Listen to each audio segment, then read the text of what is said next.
जय सत्यम सिद्धानंद गुरु जी। जय सत्यम सिद्धानंद में आशीर्वाद।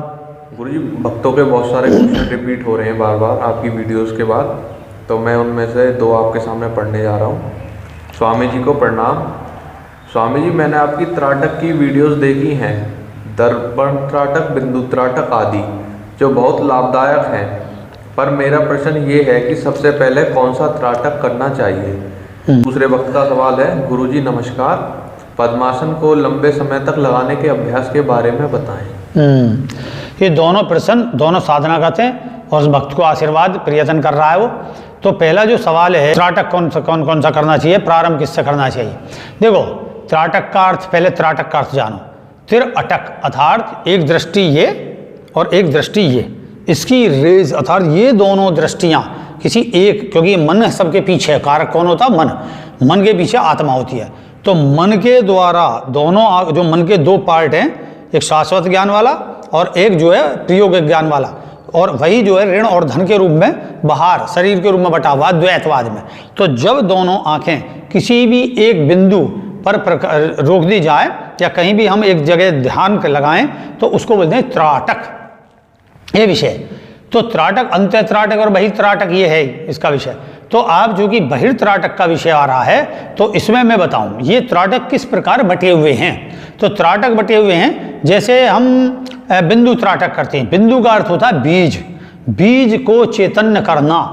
तो बहुत से किस तरीके से करेंगे, किसी इष्ट को रखेंगे, उसे बिंदु मान लेते हैं, समझे, वैसे रूप है वो, लेकिन उसे बिंदु मान के तो चैतन्य करते हैं अपना जो अंदर है, क्योंकि हम बीज हैं प्रारंभ में। हमारा भी मन की स्थिति बहुत सूक्ष्म है, तो सूक्ष्म के लिए जैसे हम बिंदु त्राटक से प्रारंभ करेंगे, बाहर एक छोटा बिंदु बना ले, चाहे वो चवन्नी भर का है, चाहे बहुत बारीक है, इस तरीके का, और उसको ध्यान करने पर उसका प्रभाव कहाँ होगा, मूलाधार में। मूलाधार में पहले बिंदु है, बीज है, फिर उसके चार जो है पत्तियां हैं, अर्थ, धर्म, काम और मोक्ष, इस तरीके से ऊपर बढ़ता है। और अर्थ, धर्म, काम, मोक्ष पे आके जो स्वादिष्ठान, नाभि, हृदय और कंठ, ये चार हैं उसके, मतलब अर्थ, मूलाधार अर्थ नहीं है, मूलाधार में तो बीज है, उस बीज से चार जो है पत्तियों की प्रस्फुटित हुई हैं, डेवलप हुई हैं।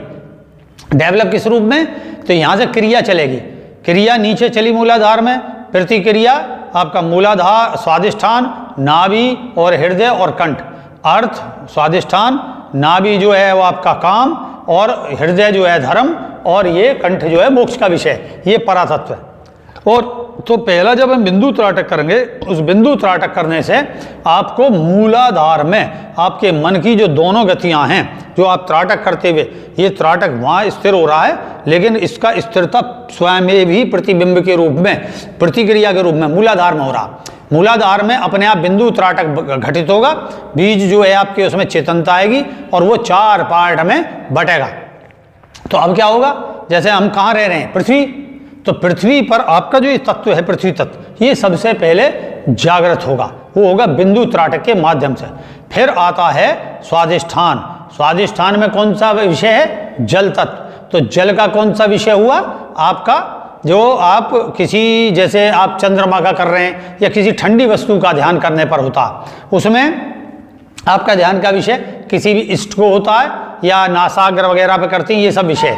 तो फिर आपका उस ध्यान से क्या जागृत होगा, तो हमारा स्वयं का भाव, स्वयं की अनुभूति, मैं हूँ और मैं हूँ। जैसे आप ध्यान कर रहे हो तो तुम्हें वहाँ भी अनुभूति होगी, जैसे जैसे आपकी अनुभूति बढ़ेगी, आपका जो प्रकाश बिंदु है वो प्रकाशित होता चला जाएगा, और आपके अंदर भी स्वयं की अनुभूति का प्रकाश बढ़ेगा। मैं हूँ, चेतनता आती है, चेतना शक्ति का विकास होता है। और फिर आता है नाभि। नाभि में कौन सा है, बीज मंत्र रम, और वैसे तो रम कर रटने की जरूरत नहीं है, तो नाभि से है अगिन। तो फिर आता है अगिन तत्व की साधना। तो अगिन तत्व में क्या काम करेंगे, ज्योति दर्पण की, ज्योति का ध्यान करेंगे, समझे। तो जैसे मैंने बताया, ज्योति का ध्यान करोगे, उससे आपका नाभि चक्र जागृत होगा, ये है। और हृदय में आपका होगा दर्पण त्राटक करने से, क्योंकि नाभि में वायु तत्व, और वायु तत्व पे आप वैसे ध्यान नहीं कर सकते, क्योंकि उसमें साक्षी भाव का ध्यान करना पड़ता है, लेकिन इतना आसान नहीं है साक्षी वगैरह। तो फिर यहाँ हृदय में ध्यान करोगे, उसके लिए हो गया दर्पण त्राटक। दर्पण त्राटक में ध्यान करते ही आपका हृदय चक्र की जागृति होगी।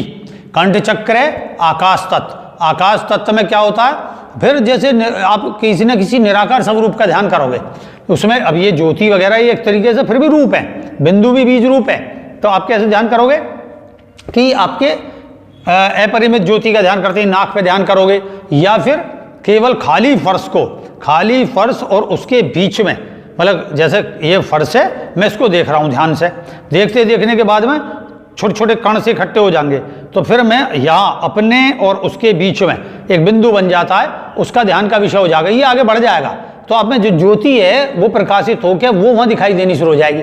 नतीजा क्या होगा, ना तो आप पृथ्वी पे हो और ना वायु में हो, ना फिर क्या आकाश में हो। ये आकाश तत्व है जो बीच में, वायु के बाद आकाश तत्व है, उसमें स्थिर होकर आपके अंदर अरूप की साधना उत्पन्न होगी, उस अरूप से अपने रूप का आएगा। अब ये कहोगे अरूप से रूप का ध्यान कैसे आएगा, क्योंकि तुम्हारी जो रियल चीज है, जो आपकी रियल आत्मा का सब रूप है, वो प्रकट होगा। वो कैसे, प्रकाशित और चेतना के साथ, तब वो अनुभूति होगी। आपको लगेगा जैसे मेरे अंदर से ही दिव्य प्रकाश फूट रहा, मेरे अंदर से सारे स्वरूप के चारों तरफ दिव्य प्रकाश फूट रहा। यहाँ पर आगे त्राटक का अंत है, और फिर जो आज्ञा चक्र में उसमें ये त्राटकों का विषय नहीं है, अंत त्राटक का प्रारंभ हो जाता है वहां पे जाके। तो अंत त्राटक के विषय में फिर बताऊंगा। तुम्हारे त्राटक का विषय है बिंदु त्राटक, फिर जो है आप जल त्राटक, जैसे जल में किसी जल ज्योति रख ली पास में, और जल में उसकी प्रतिबिंब देखना, या जैसे सूर्य का प्रतिबिंब जल में पड़ते हुए देखना, लेकिन इसमें स्थिरता इतनी नहीं आती है। तो कटोरे में एक जल रख लेते हैं भर के, पूरा ऐसा लबालब भरा रहता, तो आपका जो है बिल्कुल ज़्यादा वायु ऐसा ना हो और बिल्कुल एकांत हो, जिससे जल में तरंग ना आए, उसको देखना, ये स्वादिष्ठान का है। नाभि का देखना, आपकी ज्योतिर में ध्यान करना है, ज्योति का ध्यान करना है, सूर्य त्राटक है, चंद्र त्राटक है, इसके साथ में हृदय का बता दिया। तो हृदय में क्या हुआ, आपका दर्पण त्राटक, आप दर्पण करोगे, दर्पण में अपने प्रतिबिंब को देखोगे, तो ये हो गया। और कंठ में मैंने बता दिया फर्श और अपने बीच के आकाश जो है उस तत्व पर ध्यान करना होता। ये एक ही क्रम से ध्यान करते चलोगे तो ये आज्ञा चक्र में प्रवेश होगा, और फिर तो है ही आगे। तो ये आपके प्रश्न का उत्तर मिल गया। अगला प्रश्न क्या था, वो था गुरुजी कि पद्मासन को लंबे समय तक कैसे करें। पद्मासन को लंबे समय तक कैसे करें। असल में ये हठयोग का विषय है पद्मासन। पद्मासन आसन का अर्थ है स्थिरता, यम नियम और आसन, वो यम का जो विषय है। तो यम के विषय में हमारा विषय आता है क्या, अस्ते ब्रह्मचर्य परिग्रह और अहिंसा और ब्रह्मचर्य, ये विषय। पहले इन्हें साधो, साधते ही ये आपका जब नियम बन जाएगा तो उस नियम पर स्थिर रहना। कि 5 बजे मैं उठता हूं तो 5 बजे ही उठो, 6 बजे नहीं, कोई क्रम नहीं बिगड़ता, वो स्वभाव बन जाता। स्वभाव बनने पर वो बन जाता आसन, अर्थात स्थिर होना। विषय केवल इतना ही है ये। अब इसमें बाद में कि हम पद्मासन में कैसे स्थिर रहें, क्योंकि तुम्हारा प्रश्न है इसलिए उत्तर दे देता हूं। तो पद्मासन में स्थिर रहने के लिए पहले आप अर्ध पद्मासन लगाएं। मतलब जैसे ये पद्मासन है आपका, ये तो पद्मासन हो गया, ये आप इसमें कितनी देर तक बैठे रह सकते हैं। तो इसमें जितनी देर प्रारंभ किससे करें, पहले अर्ध पद्मासन से, मतलब अर्ध पद्मासन इस तरीके से, ये इसमें बैठें और अधिक देर तक, क्योंकि जैसे आपके घुटने दर्द करने लगे, अब इसे बदल लो, तो बदलने के बाद इसे नीचे कर दो और इस पे बैठ जाओ। फिर उसके बाद में ये सब ऐसे बीच बीच में पद्मासन लगा लो। अगर तुम्हारा पद्मासन थोड़ा सिद्ध है तो फिर उसके जैसे पद्मासन लगा लिया तुमने, ये लगा लिया। अब तुम थकन महसूस करने लगे, चूंकि आप ध्यान नहीं लगा सकते, क्योंकि दर्द जो है वो आपको ध्यान नहीं लगाने देगा।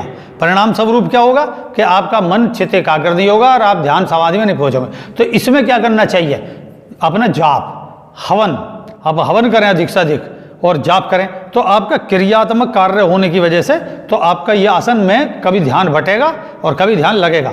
तो नतीजा कभी दर्द महसूस होगा और कभी दर्द महसूस नहीं होगा। घुटनों की मालिश अवश्य करती रहे तेल से, ये सब चीज़ रखते हुए। तो इन दोनों आसनों का अभ्यास करें और उस अभ्यास के साथ जप के साथ करें, अधिक से अधिक जप का वाला।